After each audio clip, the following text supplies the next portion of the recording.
Let's return to reaction to yesterday's budget. The Chancellor confirmed that the £20 top-up of universal credit will be extended for another 6 months. Rishi Sunak said the measure, worth £1,000 a year, would help those hardest hit by the pandemic.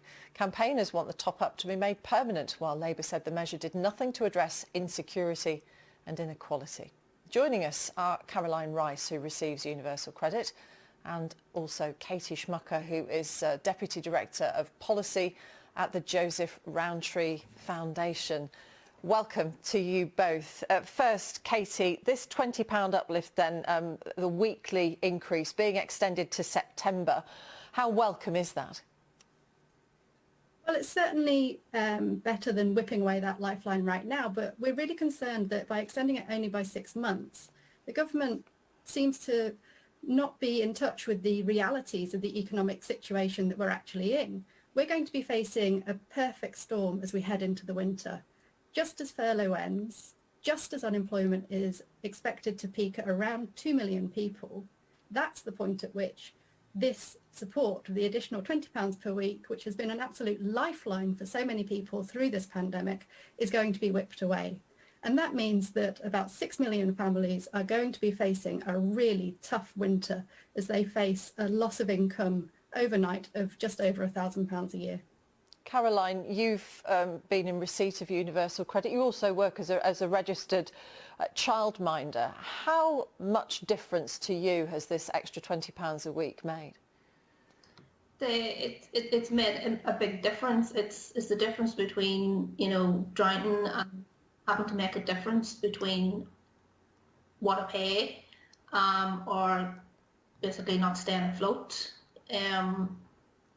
I've had to make difficult choices from August as to what things, that resources and stuff that I can cut back on within the house. And if that £90 is tucked away in September, it's more difficult choices to cut back on something else. Caroline, you've been contributing to a research project called COVID Realities, which tracks how low-income families fare during the pandemic. What sort of impact has the pandemic had on you, your life, your ability to find work and earn money to make sure that you're not dependent solely on benefit? Well, as a childcare provider, the demand at the minute for childcare is very low. Parents are on furlough. I've had a family that's on working tax credits, has had her childcare stopped. She's on furlough, so I've had another drop in income out of no fault of anybody's. It's difficult. It's a mental strain, on the household. It's a mental strain on me. It's a mental strain on my child because she sees the impact on me on a day-to-day basis, worrying about what's next. It's not easy. Katie, the Chancellor said that temporary support is only temporary. It can't be made permanent because of the impact it would have on public finances. How satisfied are you with that as an explanation of why it must end? If you look back to the start of the pandemic, the Chancellor, when he announced the uplift universal credit, said that he was doing it in order to strengthen our safety net.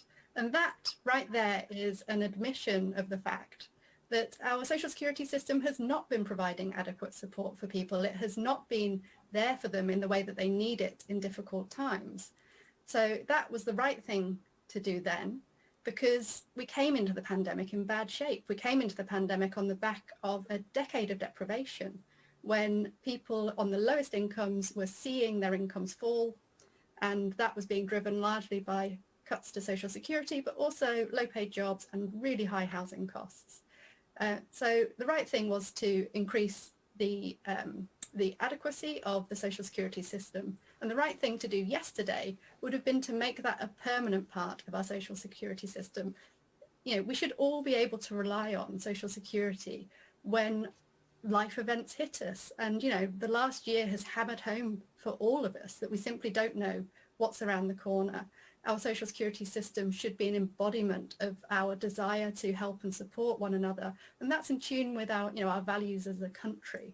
Katie? And that is something that we would have liked to have seen Rishi Sunak talking about yesterday, and making that uplift universal credit permanent, or at the very least extending it for a year to get us through what we know is going to be an extremely challenging winter. Katie, tell us what the minimum income floor for self-employed people on universal credit is going to be. It's going to be reintroduced in July, I believe. What potential impact will it have?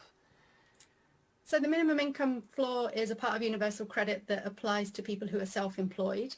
And what it basically is the job centre will assume an amount that they expect you to be able to earn, and then that is used as the basis for your universal credit calculation, whether or not you actually do earn that amount in reality through your self-employment.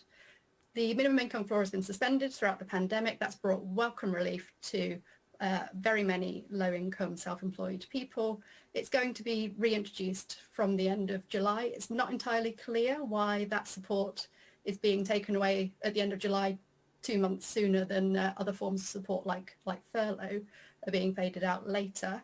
But I think the important point here is actually that people who are on low incomes, self-employed and on universal credit are actually going to face a double whammy, because first of all, the minimum income floor is going to be back in July when we know that times are going to be tough economically.